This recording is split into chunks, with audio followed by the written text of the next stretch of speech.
Hey everybody. Oh my god. I can't believe all the people protesting out there for something that we all voted on. It's like, if you guys wanted Hillary, why didn't you vote her in last time? I just honestly feel like perhaps they don't like the idea of a white man running things anymore.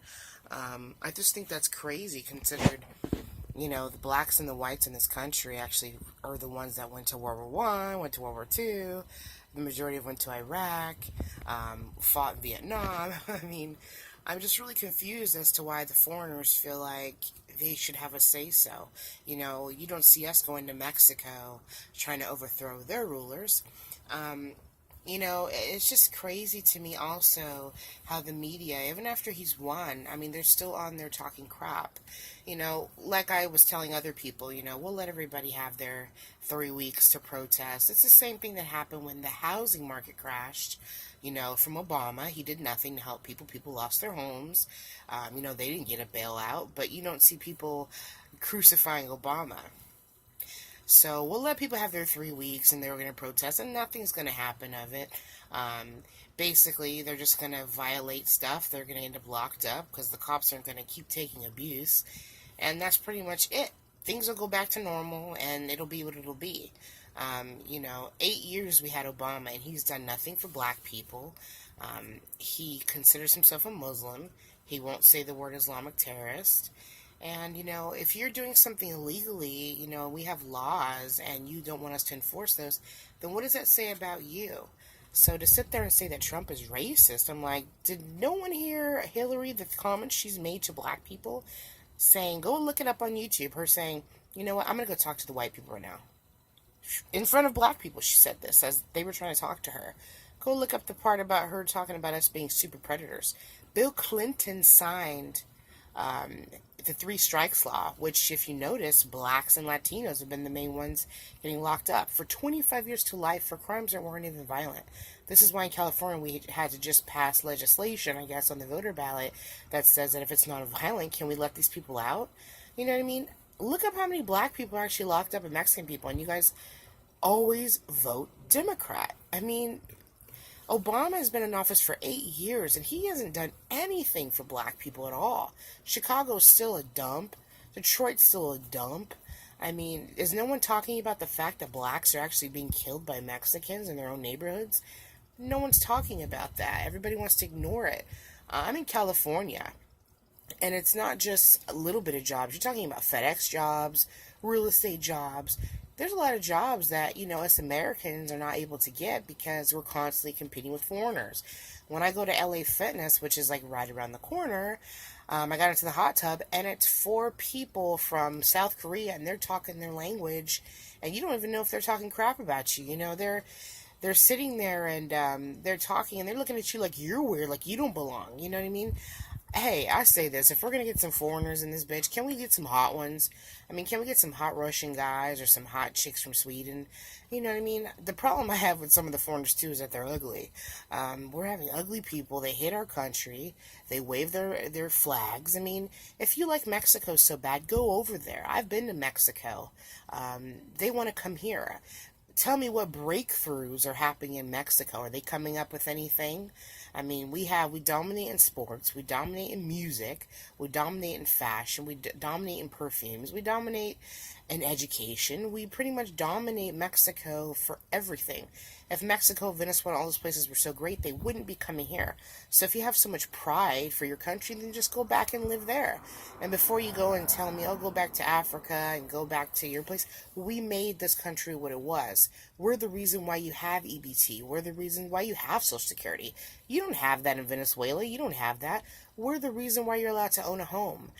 I can't take my black ass over to Mexico and own a home. I'm not allowed to. You're actually not allowed to own a home unless you're a Mexican person. So this isn't me being racist. This is me seeing what's going on. I've had my friends and, my husband be robbed at knife point by, groups of Hispanics and stuff like that. So this isn't just me talking out of my ass. This is stuff that I've actually had happen. This is stuff that I've seen. I've lived with Mexican people. I had a friend that was trying to rob me blind. I mean, I've gone to school with people. I mean, I've lived the life. I know exactly what I'm going through because I've lived in Los Angeles. God help all my family, some of them that live there. My dad at least was smart and chose to move to Arizona. And my sister did, and my cousins, and some of my other family members. But the people that are living in LA, I feel so bad for them. You know, the people, the black people, I feel horrible for them because, you know, everything that we fought for. I mean, we were side by side with the whites, and we fought to get our rights. And then basically, these people just want to come in and think they're going to get it. But you know what? The bubble is going to pop. Trump was voted in. Nothing is going to change that, and we're going to have our rights. We're going to get our rights back. The American people should come first. You should come second. That's the way it is. I'm not first if I go to Mexico. If I go to Mexico, the minute I've crossed there, and I've lived in Mexico, so I'm not speaking out of my ass. I actually know how Mexico is. I know that when you go to Mexico, people have their hand out the minute you cross the border, asking you for money, asking for stuff. But Americans go over to Mexico to spend money. We go over to Mexico to spend money on healthcare. We go to Mexico to spend money on their, you know, agriculture, their food, their drinks. We spend money there. We don't go there for a handout. So you see how it's not fair. Also, I mean, you can't even walk down Tijuana streets without seeing hookers. I mean, you know, I don't have nothing wrong with hookers. I think hookers are awesome, but I mean, the girls are definitely underage. I could tell they're underage. And they're selling their asses for 200 pesos, which is 20 bucks.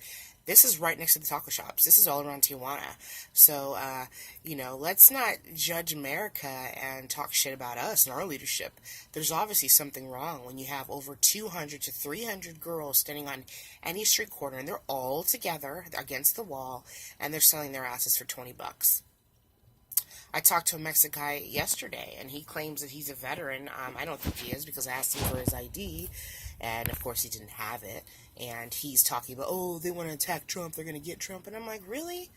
I'm like, well, you know, you guys can say that stuff, but why would we believe that when you don't even have the balls to fix your own country? It's like, go over there and fix your own shit. You know what I mean? How are you going to come over here and act like you're all big and bad, but you don't even have the balls to overthrow your own government? You don't even have the balls to stop old women. And the kids are selling Chick-fil-A, you know? You got these old women with bags out. And they're like, give me money, give me money. I mean, it's crazy. You got, as you're crossing the border, you literally have men standing there with chihuahuas and, you know, little dogs, sick dogs, trying to sell them. I mean, look at the kind of stuff that's going on. If you've never even been to Mexico and you're not living in California, then shut the fuck up because you don't know what we're dealing with here, especially SoCal. I mean, maybe if you're in San Francisco, you can get away from it. But if you're down here where I'm at, in San Diego, Los Angeles area, then you know what the fuck I'm talking about. We've seen our country completely change. LA is a fucking shithole, okay? Mexican food's good, but it's not that good, okay? I'd much rather have Chinese food. I'd much rather have something Jamaican food or something like that. Mexican food is really, I mean, Mexican food in itself is not good to an extent because you're just throwing something together. It really doesn't take any talent, to make Mexican food. I mean, the Chinese have it on lock. You know, the Africans pretty much have it on lock. But I mean, to make Mexican food, you just throw something in a burrito, you throw something in a taco, you throw something in a torta. I mean, it really doesn't take any talent. So to say that we need someone, we really don't need fucking anybody. And robotics and all that stuff is coming out, so we're not going to need people even more for agriculture. When people say, you go pick the lettuce, we've already done it. Blacks have already done our part. We've beyond done our part. We've actually paved the way for you guys to come here. So if anything, you guys should be kissing our asses, because without us fighting, you wouldn't have any rights as a brown person. We sacrificed. This is why we're only 13% left, because we take a lot of the brunt. Us and the Native Americans. So it's not fair for you to bring your fucking asses over here and think that you're entitled to something, because you're not.